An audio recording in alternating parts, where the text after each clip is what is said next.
नमस्कार, मैं हूं निकिता रघुवंशी और स्वागत है आपका एमपी न्यूज़ के इस खास कार्यक्रम में, जिसमें आज हम आपको जानकारी देने वाले हैं कि मध्य प्रदेश कांग्रेस को अब सचेत रहने की ज़रूरत है, क्योंकि एआईसीसी का एक सर्वे सामने आया है जिसमें कांग्रेस के मध्य प्रदेश के 30 विधायकों की स्थिति इसमें बेहद ही कमज़ोर बताई गई है और इनकी रिपोर्ट बेहद ही खराब बताई जा रही है। तो क्या है पूरा मामला, जानते हैं हमारे सहयोगी सुनील। ये जो सर्वे सामने आया है, इसको लेकर आपके पास क्या जानकारी है, बताएं।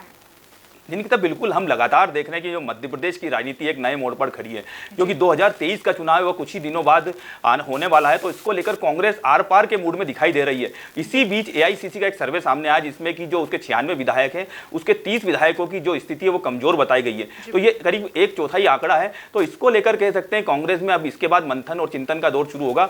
और ये जो मंथन और चिंतन का दौर है, उसके बाद इन सीटों को लेकर फैसला लिया जाएगा कि इसमें जो वर्तमान जो कांग्रेस के विधायक है उनको टिकट दिया जाए या ना दिया जाए। तो इसको लेकर कांग्रेस का जो आला कमान है उसने साफ कह दिया है, जितने भी ये जो निगेटिव रिपोर्ट वाले विधायक हैं इनको लेकर कह दिया कि जो आगामी जो समय है, जो 3-4 महीने का जो समय बचा है विधानसभा चुनाव को लेकर, तो उसको लेकर कह दिया गया है अपनी स्थिति को लेकर वो मजबूत कर लें, वरना उनको टिकट से वंचित कर दिया जाएगा। तो एक बड़ा मामला सामने आया कि जो कांग्रेस की राजनीति है उसको लेकर कि उसके जो 30 विधायक हैं उनकी स्थिति कमजोर बताई गई है। तो कांग्रेस का ये सर्वे आगामी जो विधानसभा चुनाव है और जो उसके टिकट का जो फैसला है उसके लिए काफी कुछ महत्वपूर्ण साबित होगा और कांग्रेस इसके लिए चिंतन का दौर अभी से शुरू कर देगी। जी, तो क्या लगता है आपको कि रिपोर्ट के सामने आने के बाद क्या कांग्रेस के आला कमान, केंद्रीय नेतृत्व अपने मध्य प्रदेश के इस बार के चुनाव पे और भी अपनी नजर गड़ा के रखेगी?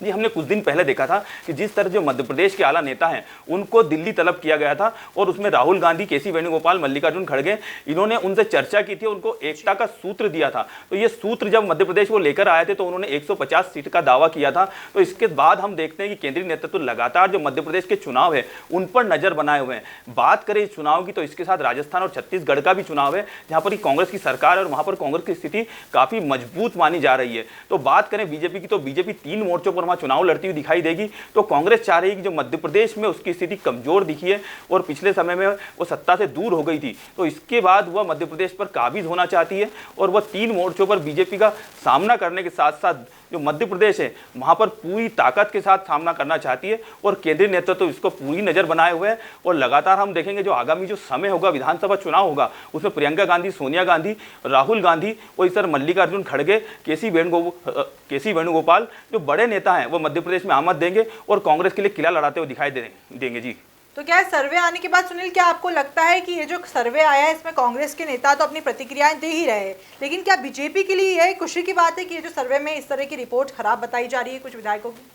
जी, बात करें पिछले विधानसभा चुनाव की तो पिछले विधानसभा चुनाव में काफी कम सीटों पर फैसला हुआ था। तो ये जो 30 सीटों की बात की जा रही है, अगर हम बात करें 230 विधानसभा वाली हमारी मध्य प्रदेश की विधानसभा की, तो यहाँ पर कह सकते हैं कि जो अगर 30 सीटों की कांग्रेस के जो विधायक है उनकी स्थिति कमजोर बताई गई है, तो ये कांग्रेस खेमे में बिल्कुल खलबली मचाने वाली बात है और बीजेपी के लिए खुशी की बात है। लेकिन बात करें बीजेपी की तो इस तरह के सर्वे कई और सामने आते रहते हैं, तो बीजेपी के जो विधायक है उनकी भी स्थिति कमजोर बताई जा सकती है। बात करें यहाँ बीजेपी की रणनीति की तो बीजेपी जो आगामी समय है इन 30 सीटों पर मजबूत उम्मीदवार उतारकर इन सीटों को जीतने की पूरी कोशिश करेगी और वह चाहेगी कि यहां पर जो जीत का आंकड़ा है उसको बढ़ाया जा सके। लेकिन जिस तरह से कांग्रेस भी मैदान में दिख रही है, तो आगामी जो विधानसभा चुनाव है उसमें बीजेपी और कांग्रेस के बीच एक कड़ी टक्कर देखने को मिल सकती है। तो देखा आपने किस तरीके से आज एआईसीसी के सर्वे के बाद खलबली मच गई है मध्य प्रदेश की राजनीति में। कांग्रेस और बीजेपी दोनों ही अपने स्तर पर इस पर जो है सुधार करने में जुटी हुई है, क्योंकि कांग्रेस की तरफ से बता दिया गया है कि 30 विधायकों की रिपोर्ट खराब है और उनको अपनी स्थिति वहां पर सुधारनी होगी। तो वहीं बीजेपी भी इसको लेकर कहीं ना कहीं खुश भी दिखाई दे रही है, तो वह भी अपनी रणनीति में कहीं कुछ बदलाव भी दिखाई दे रहे हैं उनकी तरफ से। इसी तरह की राजनीतिक मुद्दों से जुड़ी जानकारी हम आपको एमपी न्यूज़ पर देते रहे हैं, तो इसलिए आप देखते रहिए एमपी न्यूज़। एमपी की नब्ज, एमपी का हाल, मध्य प्रदेश की हर खबर एमपी न्यूज़ टीवी के साथ। लगातार खबरों के लिए सब्सक्राइब करें हमारा YouTube channel MP news TV. Latest updates के लिए बेल आइकन दबाना जरा भी न भूलें।